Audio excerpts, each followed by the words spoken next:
IPL ২০২৬-এ এক দারুণ রোমাঞ্চকর ম্যাচে মুখোমুখি হয়েছিল পাঞ্জাব সুপার কিংস আর গুজরাট টাইটান্স।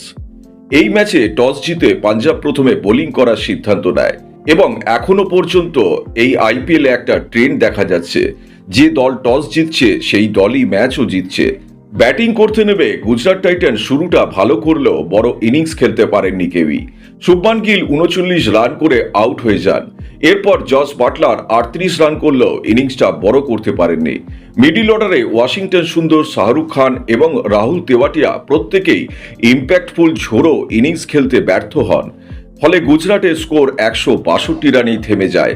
টার্গেট তাড়া করতে নেমে পাঞ্জাব কিংসের শুরুটা খুব একটা ভালো ছিল না, কিন্তু এরপর প্রভসিমরান সিং এবং কুপার কর্লির মধ্যে দারুণ একটা পার্টনারশিপ গড়ে ওঠে। প্রভসিমরান ৩৭ রান করে আউট হলো। ম্যাচটা তখনও পাঞ্জাবের দিকেই ঝুঁকেছিল। তারপর শ্রেয়াস আইয়ার দ্রুত ১৮ রান করে আউট হয়ে যান, আর এখান থেকেই ম্যাচের মোড় ঘুরে যেতে শুরু করে। গুজরাটের বোলার প্রসিদ্ধ কৃষ্ণা একের পর এক উইকেট তুলে নিয়ে ম্যাচেতে গুজরাটকে দারুণভাবে কামব্যাক করান, আর ওয়াশিংটন সুন্দরও গুরুত্বপূর্ণ একটা উইকেট তুলে নেন। একসময় যখন মনে হচ্ছিল এই ম্যাচটা 100% গুজরাটই জিতবে, সেই ম্যাচটাই হঠাৎ করে জমে যায়। ক্রিজে তখনও দাঁড়িয়েছিলেন একজনই, কুপার কর্লি। একদিকে উইকেট পড়তে থাকলো, তিনি একাই লড়াই চালিয়ে যান।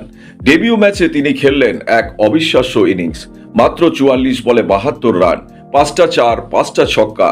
শেষ পর্যন্ত ম্যাচ জিতিয়ে মাঠ ছাড়লেন আর হয়ে গেলেন ম্যাচের সেরা খেলোয়াড়। আইপিএলের ডেবিউ ম্যাচেই তিনি তার প্রতিবার ঝলক দেখিয়ে বুঝিয়ে দিলেন তিনি লম্বা রেসের ঘোড়া। বন্ধু, তোমাদের কেমন লেগেছে কুপার কর্লির এই ইনিংসটা?